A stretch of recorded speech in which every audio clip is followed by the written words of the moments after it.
It's a staple in Toronto every March. The sound of bagpipes, a crowd dressed in green, big smiles, and loud cheers. Happy St. Patrick's Day! Happy St. Patrick's Day!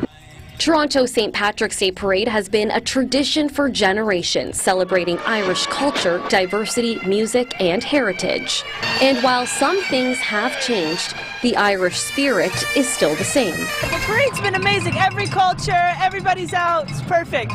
For more than 30 years, people have been lining these streets to celebrate St. Patrick's Day. And as you can see, decades later, that tradition is still going strong. I love seeing the crowd. I love seeing the energy. I'm always into the music and the dance, so being able to see it in the parade, always, honestly, it just keeps me pumped. Great day for the Irish and great day to celebrate being Irish. Proof that while this parade may have decades of history, the excitement hasn't faded. It's fun! We're so happy here to watch the parade. Any favorite floats?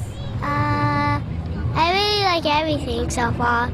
I can't choose one thing. And you came with your green, so you're all ready. I'm ready to party and ready for the parade. A tradition Toronto Mayor Olivia Chow is proud to celebrate. I think more and more people are coming to appreciate the Irish culture and the history it represents. It celebrates our friendship and it celebrates the joyousness of St. Patrick's Day. And many hope it will continue for generations to come. Because the generations that follow us, they need to know what the roots are. They need to know where they came from. And this is why they do this every year. This is a lot of fun. I'm having a good time. This is my first parade. Is this the start of a new tradition, perhaps? Oh yeah, I hope so. It's been great. Happy St. Patrick's Day! Lexi Benedict, Global News. But we certainly haven't had the luck of the Irish today when it comes to the weather. After some snow and rain early this morning, we've now got a special weather statement in effect across southern Ontario for gusty winds. With more on this windy weather and what we can expect in the week ahead, let's bring in weather specialist Noor Afat. Hey, Noor. Hey, thanks very much, Kevin. Well, I'm going to be very honest with you. I think our viewers should buckle up because we are in for quite the wild ride over the next 48 hours. Let's start with those special weather statements that you mentioned, far-reaching in Ontario, and they're mostly dealing with strong gusting winds. At their strongest, 90 kilometers per hour gusts is what we could expect. That is set to take place on Monday. So tomorrow morning and tomorrow afternoon, you could be seeing some of those strongest wind gusts.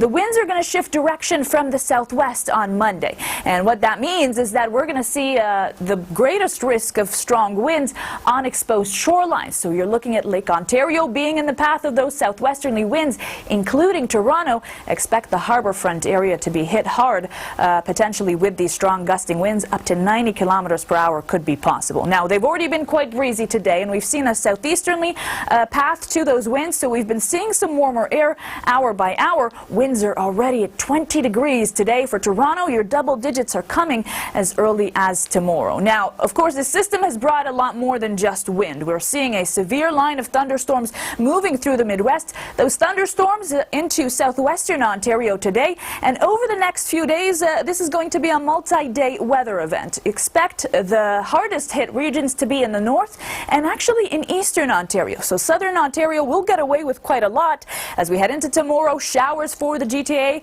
heavier rain towards Cottage Country. Periods of showers could be possible around the afternoon, but take a look at what happens in the evening. The Kingston region, other parts of eastern Ontario, rain, freezing rain, and snow could be possible. And then we see a transition to snow squalls heading into Tuesday. Now, if you're wondering how are we seeing snow squalls so soon after double digits, I'm so glad you asked. We are seeing a rapid decline in those temperatures heading into tomorrow, plus 12 by 7 a.m. down to minus 3 by almost midnight. And that means those slippery surfaces, those slick sidewalks will be back as we see an increased risk of a flash freeze. Kevin? Thanks, Noor. 2 men. All right, time for the forecast with Noor Afat and Noor. Looks like we got a bit of an on-again, off-again relationship with spring. Yeah, and I think it's not going to be too great for many of our viewers' mental health, but what we can do is prepare you for what's to come, Kevin. We've been talking a lot about the arrival of spring, those warm temperatures. We're going to get them, but we're going to have to bid them farewell oh so soon. Oof. Let's take a look. Well, how soon is oh so soon? How about in the span of 24 hours or less? This is what we're looking at heading into the day tomorrow. 12 degrees by 9 o'clock, and then heading into the midnight hours, 11 degrees could be possible, along with, of course, those strong gusting winds. So this, of course, means a very increased risk of a flash freeze. All of those untreated sidewalks and surfaces will be quite icy, so do be mindful and take care as you're heading out the door, heading into Monday evening, so tomorrow evening and into your Tuesday morning. Now, we're seeing quite the deep trough in the jet stream here, and this, of course, means all the Arctic air moving along all the way down to even Missouri, their capital, Jefferson City, -5 degrees tomorrow. And then they will be back to +25 3 days later. So I think they will recover pretty nicely. We're on the opposite trend. We're seeing mild air now, but we're going to say goodbye to it as cold air replaces it. And that, of course, has been coming with the price of very messy weather thanks to this powerful low pressure system. It's quite low in pressure, and that's why we're seeing some of these strong gusting winds, these potent conditions. Tomorrow, expecting periods of showers again into the GTA. We're not expecting too much rain, but rather strong gusting winds. Heading into the afternoon, starting to dry up, and then things get really icy and dicey around the east. Rain, freezing rain, and snow. You're seeing periods of snow and potentially freezing rain around parts of cottage country. And then as we head into Tuesday, the lake effect machine kicks back in. Snow squalls for parts of the snow belt, and some of those squalls could translate to even some flurry activity in the GTA. We return to dry conditions on Wednesday before round number 3 of the snow moves in. How sane are you looking to be in the next few days? It's going to be quite the wild ride. 9 degrees in Fort Erie, 14 tomorrow, 12 in Kingston, 10 in Muskoka. Don't put away your winter coat just yet, as we mentioned, because you're not going to end the day the same way you started it. -6 for your high on Tuesday, +1 on Wednesday. Return to seasonal Thursday and Friday, and then starting to cool down slightly over the weekend. For joining us, I'm Kevin Gallagher. It was a sea of green on Bloor Street today as hundreds came out to celebrate all things Irish at the city's annual St. Patrick's Day Parade. And as Lexi Benedict tells us, it's a celebration steeped in history. It's a staple in Toronto every March. The sound of bagpipes, a crowd dressed in green, big smiles, and loud cheers. Happy St. Patrick's Day! Happy St. Patrick's Day! Toronto's St. Patrick's Day Parade has been a tradition for generations, celebrating Irish culture, diversity, music, and heritage. And while some things have changed, the Irish spirit is still the same. The parade's been amazing. Every culture, everybody's out. It's perfect. For more than 30 years, people have been lining these streets to celebrate St. Patrick's Day. And as you can see, decades later, that tradition is still going strong. I love seeing the crowd. I love seeing the energy. I'm always into the music and the dance, so being able to see it in the parade, always, honestly, it just keeps me pumped. Great day for the Irish and great day to celebrate being Irish. Proof that while this parade may have decades of history, the excitement hasn't faded. It's fun! We're so happy here to watch the parade. Any favorite floats? I really like everything so far. I can't choose one thing. And you came with your green, so you're all ready. I'm ready to party and ready for the parade.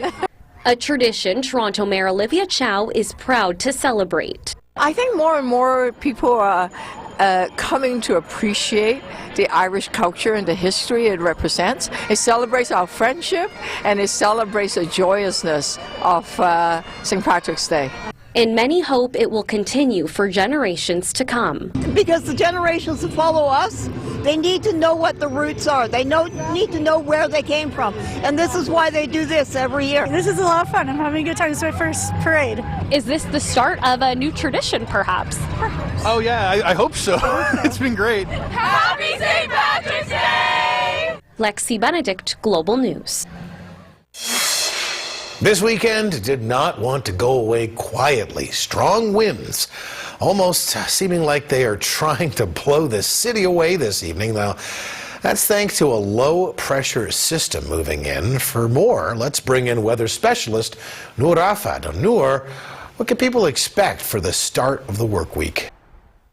Hey, thanks very much, Kevin. Well, if we're talking about the GTHA specifically, you can expect some shower activity come tomorrow and a whole lot more of those gusting winds, courtesy of that potent low-pressure system, as you just told us. And it's quite the beast of a system here, which will cause a multi-day weather event. It is so potent, so powerful, because it's so low in pressure. So it's been able to bring those strong gusting winds, but also severe precipitation. We are looking at a line of severe thunderstorms organized all the way into the deep south. This is what we call a squall line, and it usually precedes a tornado. So we are looking at tornado watches extending all the way again into the south central regions and the deep south of the United States, areas like Louisiana, Mississippi, even Arkansas, seeing those tornado watches tonight. Closer to home, the heaviest hit regions right now in the north and central parts of the province, we are getting away with just the strong gusting winds for now. Although they are more than just strong, they are potentially damaging. So we've seen some upgraded wind warnings as we head towards southwestern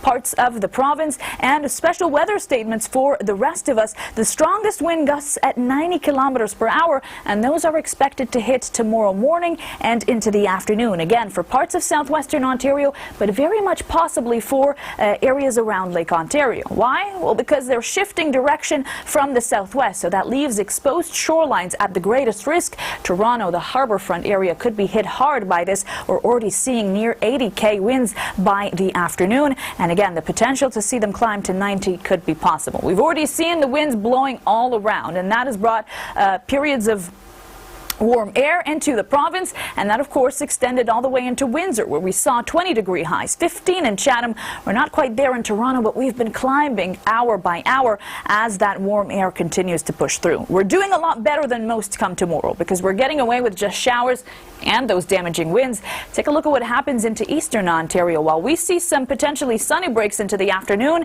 they start to see this system move in. Rain, freezing rain and snow all in one go, and we are left with snow in the wake of this as we head into Tuesday. Now, if you're wondering, how could we possibly see snow after we just saw double-digit temperatures? Well, maybe this board will help explain.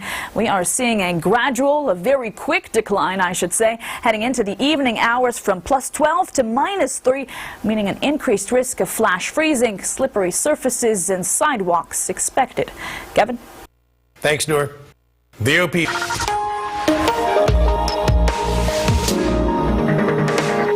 All right, we got our Noor Rafat here for the weather forecast. And March Madness is not just something for the basketball court right now, it's also in your forecast. Yes, you couldn't be more accurate, Kevin. And dare I say, the madness will also be for us as we lose our sanity day in and day out with these climbing temperatures. We've been waiting for spring. It is coming. Yeah. And very quickly. But then the snow. The snow. It's going to get yanked away. And then also some messy weather along with some rain and freezing. Wow. Let's take a look. Well, have a look at this weather whiplash from +12 to -3 in less than 24 hours. That's going to be something to adjust to. Of course, that means an increased risk of flash freezing. So all of that melting, all of that rain on the ground, suddenly freezing, will mean quite the slippery surfaces, untreated surfaces for that matter. So do be mindful as you're heading out the door tomorrow evening and especially Tuesday morning as well with those slippery surfaces. A very deep trough in the jet stream. The Arctic air is going where it's allowed to, and that is cooling down areas like Chicago, even Thunder Bay tomorrow. A ridging pattern starting to form around the east, and we are in for more than just warm temperatures. We're in for a whole lot of messy weather, especially in the north. Again, the GTHA lucky enough to see some showers and some strong wind gusts, although those winds will be damaging and dangerous. But as we head into the afternoon, even some sunny breaks could be possible. That while eastern Ontario gets pummeled with rain, freezing rain and snow. We already start to see a transition to snow on Tuesday. The lake effect machine kicks back in, and that means snow squalls for areas like Waterloo, Barrie, other parts of the snow belt. Some of those could send flurries flying into the GTHA briefly. There will be brief clearings in the wake of this until we do it all over again heading into Wednesday, welcoming another round of wintry weather. Isn't it amazing, guys? Spring is just fantastic. 10 degrees in Fort Erie tonight, tomorrow 14, cooling down in Windsor already at 9 degrees, 11 for Vaughan and Mississauga, +12 down to -5 for your Tuesday. We climb again 6 and 7, helping with that snow melt continuing into the weekend.